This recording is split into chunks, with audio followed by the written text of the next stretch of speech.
नमस्कार, आपके साथ मैं हूं सुमेरा खान। सत्ता के सभी न्यूज मित्रों का स्वागत है। पहले सत्ते पे सत्ता, यानी 7 खबरें और दिलचस्प जानकारियां। पहले आपको उस आर्मी से मिलवाएंगे जिसके दम पर पाकिस्तान के मंत्री भारत पर धमकियों के गोले छोड़ रहे हैं। लेकिन वो पाक फौज कैसे पाकिस्तान की गलियों में पिट रही है, बलोच के लड़ाकों से जान बचाकर भाग रही है, इसके 5 वीडियो आज शहबाज और मुनीर को शर्मिंदा कर देंगे। प्रधानमंत्री मोदी ने आज पाकिस्तान और उसके यहां पलने वाले आतंकियों को फिर सख्त संदेश दिया है। पीएम ने साफ कर दिया है कि ना तो आतंकी बचेंगे और ना ही आतंकियों के मददगार। सबका हिसाब बराबर होगा, क्योंकि आतंकवादी पूरी मानवता के लिए खतरा है। फिर वो चाइनीज हथियार दिखाएंगे जिनसे पाकिस्तान भारत को जंग में हराने के हसीन ख्वाब देख रहा है। पाकिस्तान ने फिर कुछ कबाड़ हथियारों के ऑर्डर दिए हैं। लेकिन क्यों चीन के बारे में ये कहा जाता है कि ऐसा कोई सगा नहीं जिसे उसने ठगा नहीं, ये समझिएगा। हमले से पहले आज भारत ने पाकिस्तान पर बड़ी चोट की है। भारत ने पाकिस्तान के साथ होने वाले सभी आयात निर्यात बैन कर दिए हैं। बंदरगाहों पर पाक जहाजों की एंट्री भी रोक दी गई है। इससे पड़ोसी मुल्क को कितना नुकसान होगा और इस पर कश्मीर के व्यापारी क्या कह रहे हैं, ये नोट कीजिएगा।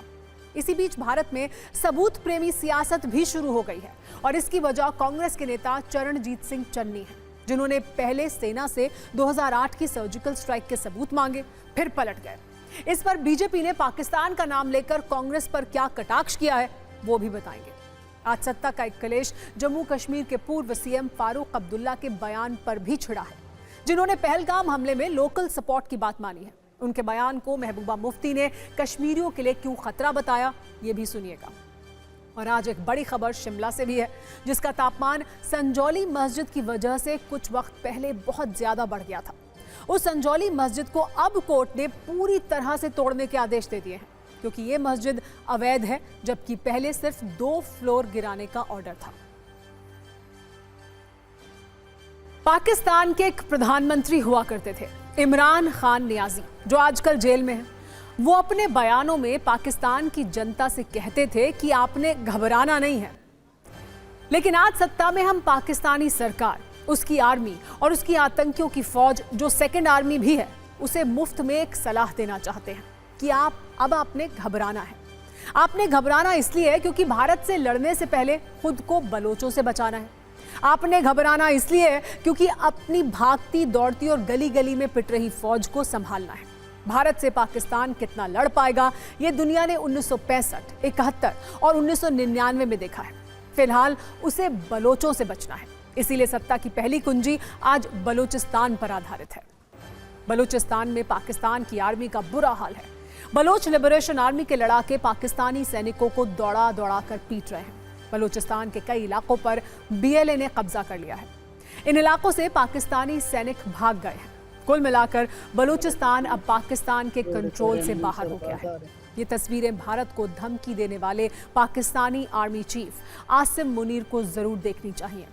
वो आसिम मुनीर जो 48 घंटे पहले टैंक पर खड़े होकर भारत को धमका रहे थे।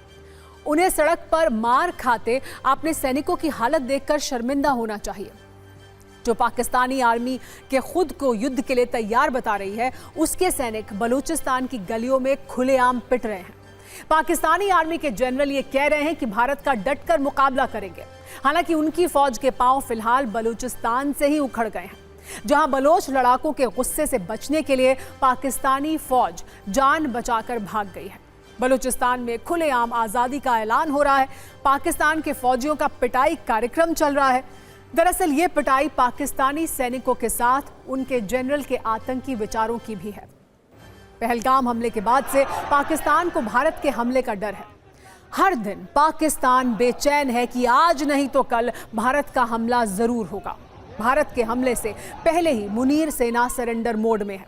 सरेंडर भी उस बीएलए के सामने जिसमें सिर्फ कुछ हजार लड़ाके हैं। ऐसे में पाकिस्तान को यह सोचना चाहिए कि अगर 10 गुना ताकतवर भारत से मुकाबला हुआ तो उसकी हालत क्या होगी। बलूचिस्तान से आई इन तस्वीरों को देखकर शहबाज की सत्ता शर्म से पानी पानी हो जाएगी। यह वीडियो बलूचिस्तान के कलात का है, जहां बीएलए के लड़ाके पाकिस्तानी सैनिकों और बाहर से आए लोगों के आई कार्ड चेक कर रहे हैं। सोच कर देखिए, पाकिस्तान के सबसे बड़े प्रांत बलूचिस्तान में पाकिस्तानी सैनिकों की ये हालत हो गई है। अब ये दूसरा वीडियो देखिए। बीएलए के लड़ाकों ने पूरे इलाके पर कब्जा कर लिया है। बलोच विद्रोही अपने तरीके से कलात को चला रहे हैं। सेना के जवान दूर दूर तक दिखाई नहीं दे रहे हैं। दरअसल जैसे ही पाकिस्तान ने भारत के डर से कुछ सैनिकों को एलओसी पर शिफ्ट किया, बलोच विद्रोहियों ने सेना के कैंपों पर हमला कर दिया। सेना की कई चौकियों को अपने कब्जे में ले लिया। कलात जिले का मंगोचर इलाका तो पूरी तरह से बीएलए के कब्जे में आ गया। बैंक, जुडिशियल कॉम्प्लेक्स समेत कई सरकारी इमारतों पर बीएलए लड़ाकों का कब्जा हो गया। क्वेटा कराची हाईवे को ब्लॉक कर दिया गया। कई सरकारी इमारतों में आग भी लगा दी गई। सैनिकों के भाग जाने के बाद अब पाकिस्तान की आर्मी ड्रोन और हेलीकॉप्टर की मदद ले रही है। इंटरनेट बंद कर दिया गया। पाकिस्तानी सेना को हुए नुकसान और उसकी बुजदिली की खबरों को बाहर आने से रोका जा रहा है। लेकिन पाकिस्तान के जुल्मों से बलूचिस्तान जिस तरह उबल रहा है, उससे यह साफ है कि बलूचिस्तान अब पाकिस्तान के हाथ से फिसल रहा है। बीएलए के तेवर ये बता रहे हैं कि बलूचिस्तान की आजादी बहुत नजदीक है। हो सकता है इसी वर्ष पाकिस्तान टुकड़े टुकड़े हो जाए। इस साल की शुरुआत से लेकर अब तक बीएलए पाकिस्तानी सेना पर मौत बनकर बरस रही है। साल की शुरुआत में 4 जनवरी को बीएलए के हमले में 43 पाकिस्तानी सैनिकों की मौत हुई। फरवरी में पाकिस्तान के 18 पैरामिलिट्री जवान मारे गए। 12 मार्च को ट्रेन हाईजैक में 200 से ज्यादा पाकिस्तान के सैनिकों के मारे जाने की खबर आई। इसके 4 दिन बाद ही क्वेटा के पास हमले में 90 पाकिस्तानी सैनिकों की मौत हुई। 24 अप्रैल को बलूचिस्तान के 3 जिलों में हमले हुए। 7 पाकिस्तानी सैनिकों की जान चली गई। 25 अप्रैल को बीएलए ने पाकिस्तान की आर्मी के काफिले को धमाके से उड़ा दिया, जिसमें 10 पाकिस्तानी सैनिकों की मौत हो गई।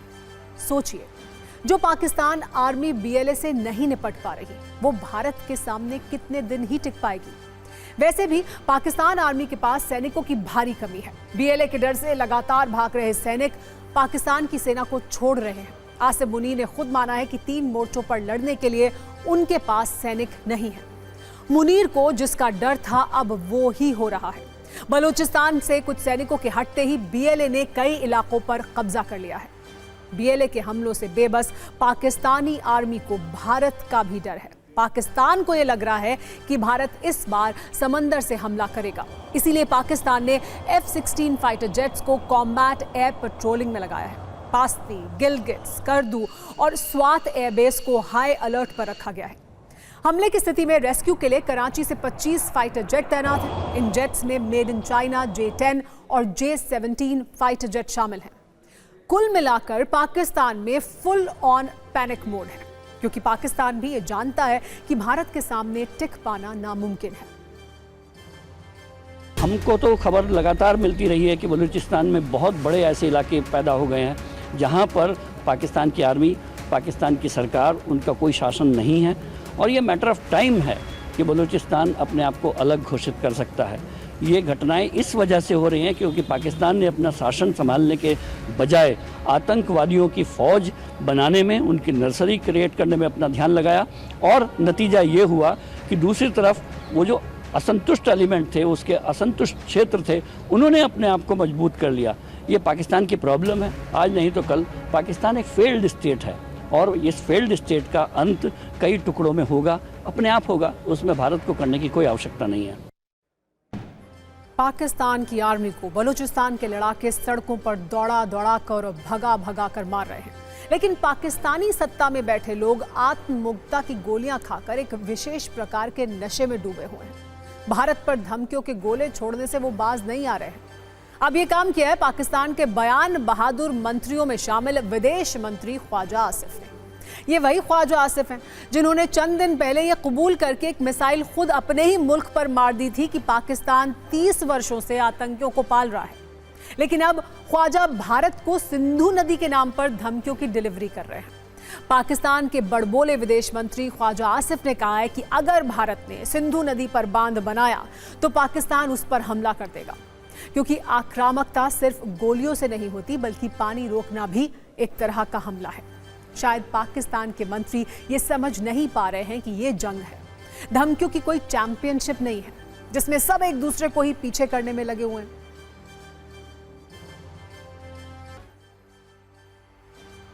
वैसे पाकिस्तान के मंत्रियों पर मानसिक तनाव इतना ज्यादा है कि वो इस वक्त पूरी तरह कंफ्यूज्ड हैं। भारत को धमकाना है या फिर उससे घबराना है। और ऐसे ही तनाव का सामना इस वक्त ख्वाजा आसिफ भी कर रहे हैं। तभी तो वो एक तरफ सिंधु नदी के पानी पर हमले की धमकी देते हैं और साथ ही दिन रात इस डर में भी जी रहे हैं कि भारत कब अटैक करेगा और कैसे मारेगा।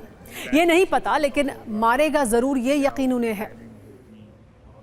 वैसे पाकिस्तान के मंत्री जिन दो किरदारों के भरोसे भारत को जंग में चुनौती देने के हसीन ख्वाब देख रहे हैं, उनमें पहला नाम है पाकिस्तान की आर्मी, जिसका हाल बलोच की मुट्ठी भर लड़ाके कैसे सरेंडर कर रहे हैं ये हमने आपको दिखाया। लेकिन अब दूसरे किरदार की बात, जो हथियारों के नाम पर पाकिस्तान को चूना लगा रहा है, और वो है चीन। पाकिस्तान अपने जंगी बेड़े में शामिल चाइनीज हथियारों के दम पर भारत से जंग लड़ने की बड़ी बड़ी बातें कर रहा है। लेकिन आज हम पाकिस्तान को एक और मुफ्त की सलाह देना चाहते हैं। चीन का भरोसा हो या फिर चीन के हथियार, टिकने की कोई गारंटी नहीं है। और पाकिस्तान को आज ये सलाह देने की जरूरत क्यों पड़ी, ये भी आइए आपको बताते हैं। दरअसल पाकिस्तानी सत्ता ने अपने जंगी बेड़े में कबाड़ बढ़ाने के लिए चीन को एक नया ऑर्डर दिया है। पाकिस्तान ने चीन से 40 BT-4 बैटल टैंक मांगे हैं, जबकि उसके पास 350 BT-4 टैंक पहले से ही मौजूद हैं। बताया यह जा रहा है कि ऑर्डर मिलते ही चीन ने टैंक की डिलीवरी भी शुरू कर दी है। लेकिन शायद पाकिस्तान ये नहीं जानता है कि जिन हथियारों के जरिए वो मैदान जंग में टिकने के सपने देख रहा है, चाइना के वो हथियार ही बहुत ज्यादा टिकने वाले नहीं हैं। और ये आपको हमारी इस कुंजी को देखकर समझ आ जाएगा। सबसे पहले हम चीन के उस JF-17 से आपका परिचय कराते हैं, जिसे पाकिस्तान थंडर कहता है। लेकिन असल में ये थंडर नहीं, बल्कि एक बहुत बड़ा ब्लंडर है। सच ये है कि चीन ने जो JF-17 फाइटर जेट पाकिस्तान भेजे हैं, वो अब उड़ने के लायक भी नहीं है। ये दावा फाइटर प्लेन से जुड़ी think tank agency SPS aviation ने अपनी रिपोर्ट में किया है। इस रिपोर्ट के अनुसार JF-17 फाइटर प्लेन की हालत बहुत ज्यादा खराब है और ये फाइटर जेट खरीद कर म्यांमार भी फंस गया है, जिसने सभी 11 JF-17 फाइटर जेट्स को ग्राउंड कर दिया है, क्योंकि उसका ये दावा है कि थोड़ी उड़ान के बाद JF-17 के एयरफ्रेम में दरारें आ गई थी। शायद हमारे बहुत सारे न्यूज़ मित्र ये नहीं जानते होंगे कि पाकिस्तान के पास मौजूद चीन के ये फाइटर जेट 2019 में बालाकोट एयर स्ट्राइक के वक्त भी उसकी भरपूर बेइज्जती करा चुके हैं। उस एयर स्ट्राइक के दौरान भारत के सुखोई, मिराज और MiG-21 ने JF-17 को खदेड़ दिया था और भारतीय मिग ने अमेरिकी F-16 तक को मार गिराया था। लेकिन उस संकट में भी पाकिस्तान ने JF-17 फाइटर जेट्स को सिर्फ बैकअप रोल में रखा था, क्योंकि ये दावा किया जाता है कि पाकिस्तानी पायलटों में JF-17 को लेकर भरोसे की कमी है। चीन पाकिस्तान को किस तरह हथियारों के नाम पर चूना लगा रहा है, इसकी लिस्ट बहुत लंबी है। इनमें एक नाम LY-80 एयर डिफेंस सिस्टम का भी शामिल है। चीन से 2017 में 9 एयर डिफेंस सिस्टम पाकिस्तान को मिले थे। रिपोर्ट के अनुसार इनकी हालत ऐसी है कि ये डिफेंस सिस्टम मिसाइल अटैक रोकने में पूरी तरह से नाकाम है और पिछले 2 साल में इसमें 388 खामियां सामने आ चुकी हैं। अगला नाम A100 मल्टीपल रॉकेट लॉन्चर का है, जो पाकिस्तान को चीन से 2008 में मिला था, लेकिन अपग्रेड न होने से 2020 से ये निष्क्रिय पड़ा हुआ है। इसी तरह T-85 2AP टैंक, जो पाकिस्तान को चीन से 1990 में मिले थे, लेकिन अब इनकी भी उम्र पूरी हो चुकी है और अब ये पाकिस्तान के लिए कबाड़ से ज्यादा कुछ भी नहीं है। F-22P फ्रीगेट 2005 में चीन से पाकिस्तान को मिले थे, लेकिन तब से पाकिस्तानी नेवी के लिए सिरदर्द बने हुए हैं। इटली के जियोपॉलिटिका के रिपोर्ट के अनुसार इस फ्रीगेट के बहुत से पार्ट खराब हैं और इनकी सर्विस भी ठीक से नहीं की जा सकती है। जबकि एक और हथियार है CH-4 ड्रोन, जिसमें जांच के दौरान पाकिस्तानी सेना ने ही बहुत सारी खामियां पाई हैं। फिर भी पाकिस्तान को चीन के सस्ते हथियार बहुत पसंद आ रहे हैं, फिर चाहे वो बीच में ही धोखा क्यों ना दे दे।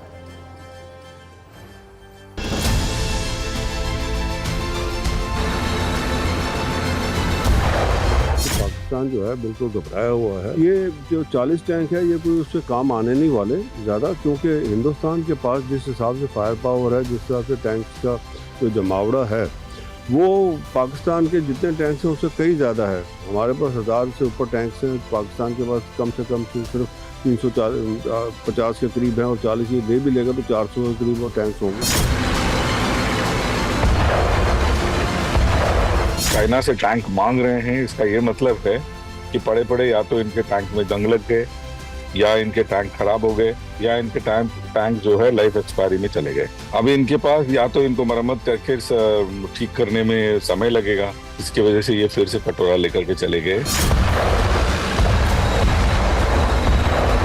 पाकिस्तान की स्थिति जो है वो हथियार लेके नहीं अच्छी होनी, जितने मर्जी हथियार ले ले, वो स्थिति उसकी तभी अच्छी होनी है कि जब वो हिंदुस्तान को वो सारे लोग हैंड ओवर कर दे जिन्होंने इसके जो पहलगाम का अटैक किए, अपनी टेरर फैक्ट्री बंद कर दे। नहीं तो आने वाले दिनों में आप देखेंगे हिंदुस्तान का जब प्रहार होना है, और वो होगा।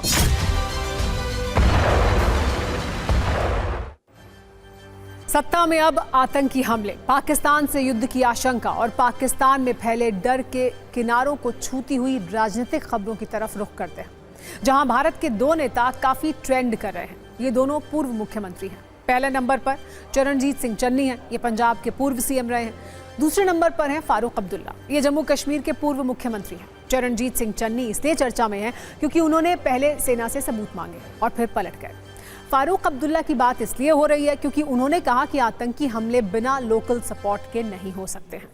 पहले पंजाब के पूर्व सीएम और कांग्रेस के बड़े नेता चरणजीत सिंह चन्नी की बात करते हैं, जो अचानक कल सबूत प्रेमी बन गए और 2016 में हुई सर्जिकल स्ट्राइक और 2019 में हुई एयर स्ट्राइक के सबूत मांगने लगे।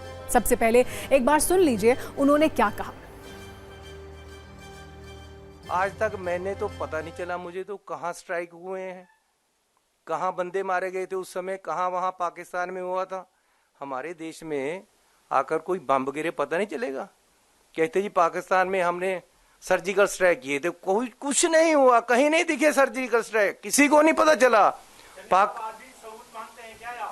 अरे मैं तो हमेशा मांगता रहा हूं भैया, लेकिन आज देश के लोगों के जरूरत है उनके जख्मों पे मल्लम लगाने की। हम डिमांड करते हैं कि भैया कुछ करो, बताओ देश को कौन है आदमी और उनको सजा दो। चरणजीत सिंह चन्नी का यह बयान काफी तेजी से फैला। बीजेपी ने इसे कैच कर लिया और सवाल हुआ कि सेना से सबूत कैसे मांग सकते हैं। बीजेपी के बड़े बड़े नेताओं ने इस पर तीखे सवाल किए, तो कांग्रेस के लिए जवाब देना मुश्किल था।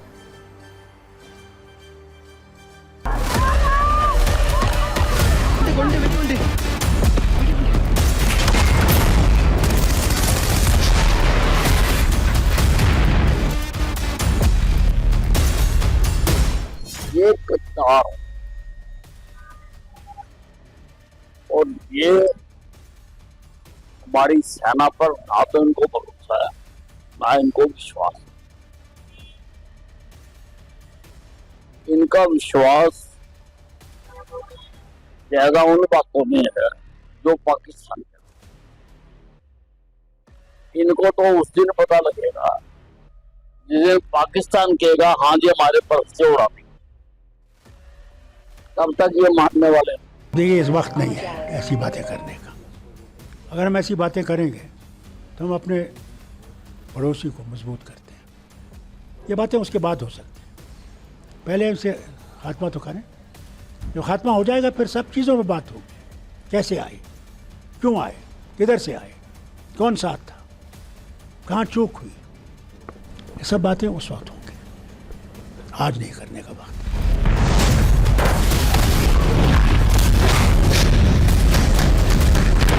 भारत माता की पीठ पर कांग्रेस ने खंजर घोंपा है, और वो भी उस वक्त जब पहलगाम के आतंकी हमले के बाद सेना पाकिस्तान के हर दुस्साहस को मुंहतोड़ जवाब दे रही है। ऐसे वक्त कांग्रेस पार्टी का सर्जिकल स्ट्राइक के ऊपर सवालिया निशान खड़ा करना, सबूत मांगना, सेना के शौर्य पराक्रम और देशभक्ति पर कांग्रेस द्वारा उसके प्रमाण मांगना, ये बहुत दुर्भाग्यपूर्ण है। उनको लगे इसलिए कह रहे हो, उनको जरूर चीफ मिनिस्टर रहा करते थे, उनको ज्यादा जानकारी जरूर हो सकती, लेकिन ये तो सही है कि सर्जिकल स्ट्राइक कहिए, एयर स्ट्राइक कहिए, इसके चलते जिस तरीके की वाहवाह किए गए थे, डरे हुए पाकिस्तान, घबरे हुए पाकिस्तान, आतंकवाद खत्म हो गए। 26 हिंदू सैलानी चुन चुनकर धर्म के आधार पर हत्या की गए थे, ये तो सारे दुनिया देख रहे हैं।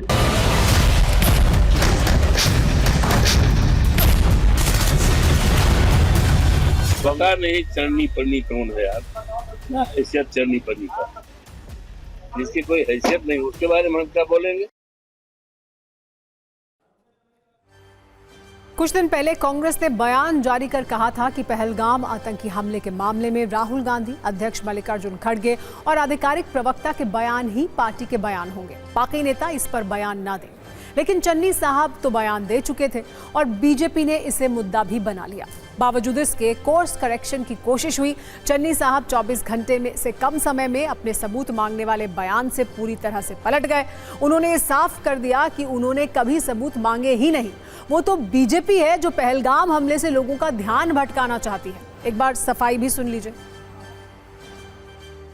सर्जिकल की बात आज कोई है ही नहीं है भैया, और ना ही उसके सबूत मांगे जाते, ना ही मैं मांग रहा हूं। अब मैं नहीं मांग रहा हूं, मैं ये कह रहा हूं कि इस बात को इधर उधर घुमाने की कोशिश मत करो। ये बहुत ही सेंसिटिव इशू है, तुम इधर उधर की बात मत कर। बता के काफिला लुटा क्यों, हमें राहजनों से गरज नहीं, तेरी रहबरी का सवाल है। बात उन लोगों की जो मारे गए हैं सैलानी, जिनको निर्दोषों को मारा है, जिनकी धर्म पूछकर मारा है, वो देश को आज इंसाफ चाहिए, उन परिवारों को इंसाफ चाहिए, सरकार उनको इंसाफ दे। वैसे नेताओं के साथ समस्या ये है कि वो माइक देखकर थोड़े बेकाबू हो जाते हैं। ऐसे ही कर्नाटक के एक मंत्री हैं BZ जमीर अहमद खान। उन्होंने कहा कि अगर प्रधानमंत्री नरेंद्र मोदी और गृह मंत्री अमित शाह उन्हें आत्मघाती बम दें तो वो बांधकर पाकिस्तान जाएंगे और हमला करेंगे। ನಾವು ನಾನು ಮುಂಚೆ ನಾನು ಹೇಳ್ತಾ ಇದ್ದೆ, ಭಾಳ ಸತಿ ಹೇಳ್ತೀನಿ ನಾನು, we are Indians, we are Hindustani. ನಮಗೂ ಪಾಕಿಸ್ತಾನಕ್ಕೆ ಸಂಬಂಧ ಇಲ್ಲ, ನಮಗೂ ಪಾಕಿಸ್ತಾನಿಗೆ ಯಾವ ಸಂಬಂಧನೂ ಇಲ್ಲ.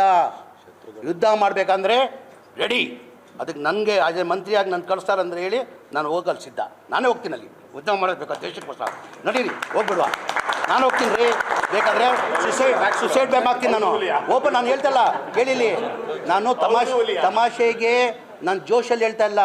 ಈ ದೇಶಕ್ಕೋಸ್ಕರ ನನ್ನ ಗತಿ ಇದ್ರೆ ಸುಸೈಡ್ ಬ್ಯಾಂಕ್ ನರೇಂದ್ರ ಮೋದಿ और ಅಮಿತ್ ಶಾ ಕೊಳ್ಳಿ, ಅಲ್ಲಾ ಮೇಲೆ ಆಣೆ, ದೇವ್ರ ಮೇಲೆ ಆಣೆ ಕಟ್ಕೊಂಡು ನಾನು ಪಾಕಿಸ್ತಾನ ಹೋಗ್ತೀನಿ. ನಡಿ. पाकिस्तानी आतंकियों ने पहलगाम में हमला किया, लेकिन क्या ये बिना स्थानीय मदद के संभव हुआ होगा? क्या आतंकियों को पहलगाम में स्थानीय लोगों ने मदद की? ये सवाल जम्मू कश्मीर के पूर्व मुख्यमंत्री फारूक अब्दुल्ला के एक ऐसे बयान के बाद आया है जिसमें आतंक को लेकर लोकल सपोर्ट की मात्रा का काफी ज्यादा चर्चा है। फारूक अब्दुल्ला ने कहा कि पहलगाम आतंकी हमला लोकल सपोर्ट के बिना नहीं हो सकता। फारूक अब्दुल्ला का ये बयान कई स्लीपर सेल प्रेमियों को बुरा लग सकता है। वो ये सवाल उठा सकते हैं कि फारूक अब्दुल्ला बिना सबूत के स्थानीय लोगों पर ऐसे आरोप क्यों लगा रहे हैं। हालांकि पहली आपत्ति पूर्व मुख्यमंत्री महबूबा मुफ्ती की तरफ से आई है। महबूबा मुफ्ती ने सोशल मीडिया प्लेटफॉर्म पर ये लिखा कि फारूक अब्दुल्ला जैसे वरिष्ठ कश्मीरी नेता का ऐसा बयान देश के बाकी हिस्सों में रह रहे कश्मीरी छात्रों, व्यापारियों और मजदूरों के लिए खतरा बन सकता है। इससे कुछ मीडिया चैनलों को कश्मीरियों और मुसलमानों को बदनाम करने का मौका मिल जाएगा। हालांकि फारूक अब्दुल्ला ने इस बार महबूबा मुफ्ती को जवाब देने से ही इनकार कर दिया। उन्होंने कहा कि महबूबा की हर बात का जवाब नहीं दिया जा सकता। हालांकि इन सब के बीच आज फारूक अब्दुल्ला ने पहलगाम हमले में मारे गए सैयद आदिल हुसैन शाह के परिवार वालों से मुलाकात की और ये कहा कि पाकिस्तान को जवाब देना होगा। एक बार सुनिए उन्होंने क्या क्या कहा। डेमोक्रेसी में जिसका विश्वास नहीं होता है, ये लोग ऐसे बातचीत करते हैं और ये उनका बयान है। मेरे को ज़्यादा बोलना नहीं है, सरकार बोल चुके हैं, लेकिन देश सक्षम है सभी तरह से आपका देश का मान सम्मान और उसका सिटीजन को रक्षा करने के लिए हम सभी तरह से तैयार हैं और सक्षम हैं। देखिए, इस तरीके के बयानात का आज के हालात में कोई मतलब नहीं है। जब देश के सामने चुनौतियां खड़ी हों उस वक्त इस तरीके के सवाल नहीं उठाने चाहिए। आज पूरा देश एक है, सारा विपक्ष एक है।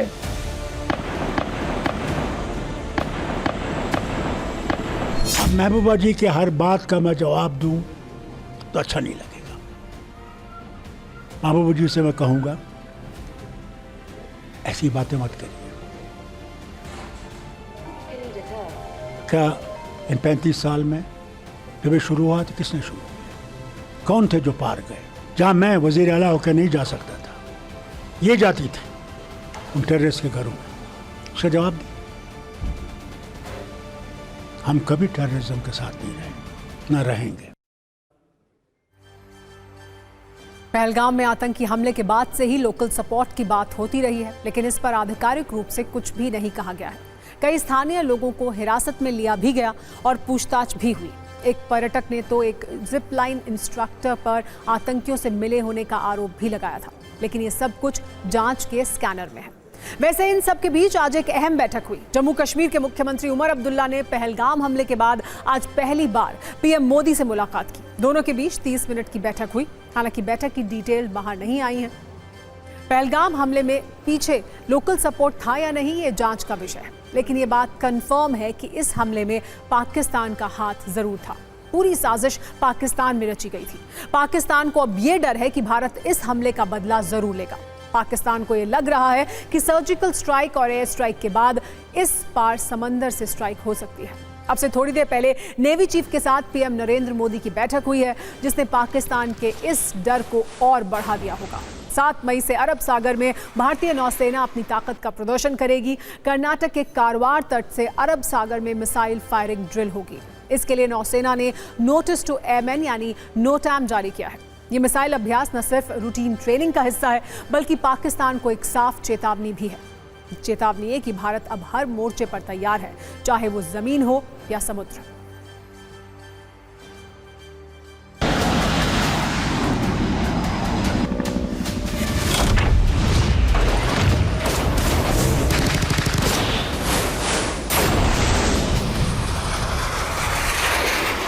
जो भारत पर हमला किया गया, पहलगाम में जो हरकत की गई, उसका एक समय के समुचित जवाब देने की तैयारी में है। उसमें वायुसेना ने, आपने देखा होगा कि हाईवेज़ पर अपने जहाज़ उतारे, आक्रमण नाम से एक एक्सरसाइज की। LOC पर जो पाकिस्तान की सेना कर रही है, उसका मुंहतोड़ और माकूल जवाब भारतीय सेना दे रही है। अरब सागर में जो नौसेना है वो अपनी तैयारी कर रही है।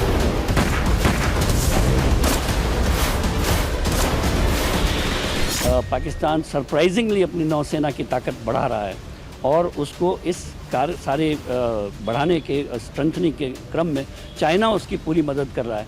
तो मुझे लगता है कि भारतीय नौसेना इस पाकिस्तान की नौसेना को बता देना चाहती है कि आपने भले ही सरप्राइजिंगली अपनी ताकत बढ़ाई है, लेकिन अभी भी आप हमारी नौसेना से, हमारी ताकत से मैच नहीं कर